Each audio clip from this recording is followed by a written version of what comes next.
अस्सलाम वालेकुम। कुरान पाक का तर्जुमा चल रहा था हमारा और सूरह निसा की 12वीं आयत का बकिया हिस्सा आज मैं आपको पढ़ाऊंगी, जिसमें मैं आपको कलाला के बारे में बताऊंगी कि कलाला क्या। वरासत के बारे में कई हिस्से में आपको बता चुकी हूँ पिछली आयतों में। पहले वालिदैन के हिस्से थे, पहले औलाद के थे, फिर वालिदैन के थे, फिर उसके बाद शौहर और बीवी के हिस्से थे। और अब मैं आपको कलाला के बारे में बताऊंगी। सबसे पहले मैं आपको बता दूं कि कलाला होता क्या है। कलाला मैयत का ऐसा वारिस होता है कि जिसके ना असूल हो ना फुरूक, यानी कि ना तो उसके वालिदैन हो ना फिर औलादे हो, भाई बहन हो, तो उसको कितना हिस्सा मिलेगा, तो उसके बारे में आज हम पढ़ेंगे। चौथा सिपारा है ये। मुझे उम्मीद है कि आप अमल की नीयत से सुन रहे होंगे। 12 ज़विल फुरूज है, अल्लाह ताला ने इनके हिस्से खुद मुकर्रर फरमाए हैं, क्योंकि जहालत के दौर में, बल्कि जहालत क्या, अभी भी अक्सर यही होता है कि औरतों को पीछे रखा जाता है कि उनको हिस्सा नहीं दिया जाता। औरतों के और कमज़ोरों की, जो छोटे बच्चे होते हैं वो भी कमज़ोर में आते हैं, औरतें होती हैं, बूढ़े होती हैं, उनके हिस्से ले लिए जाते हैं और ताकतवर के पास आ जाते हैं, या फिर मर्द ले लेते हैं।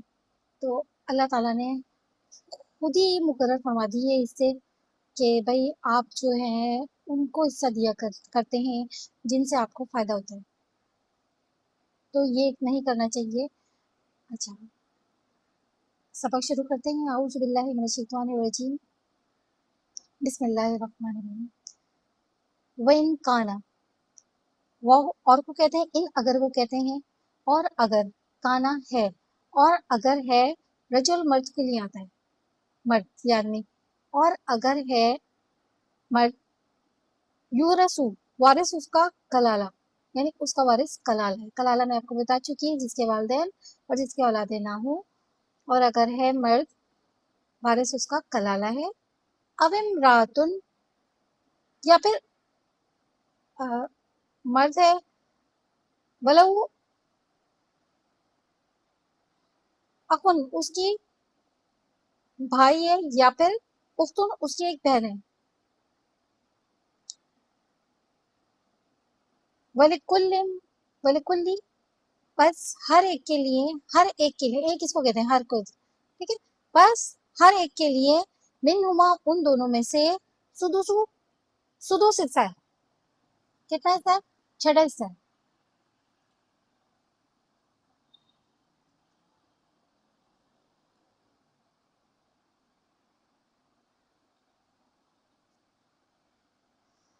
अच्छा, इसका जो मैंने आपको इसका मर्द बताया, इसका औरत है, इमरान औरत को कहते हैं, ठीक है। अच्छा, सुदुस हिस्सा है, एक सुदुस छठा हिस्सा ना, छठा हिस्सा 1/6, छठा हिस्सा दिया जाएगा उनमें से हर एक को, ठीक है।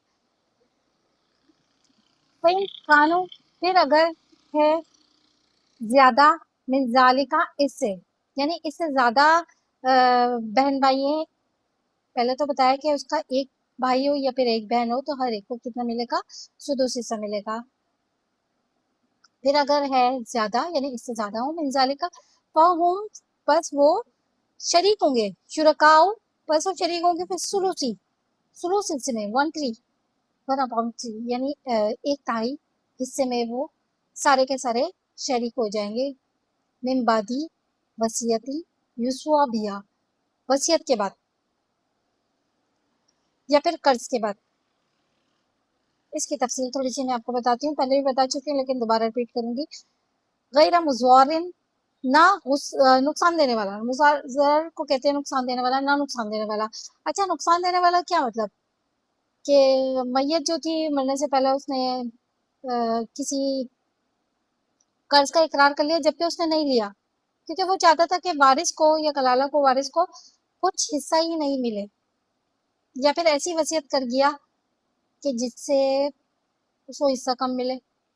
मतलब वारिस का नुकसान चाह रहा था, تو منع کر رہے ہیں کہ غیر مضارن، کوئی نقصان نہیں دینے والا ہو. وصیت من اللہ، یہ وصیت ہے، یہ حکم ہے اللہ تعالیٰ کی طرف سے.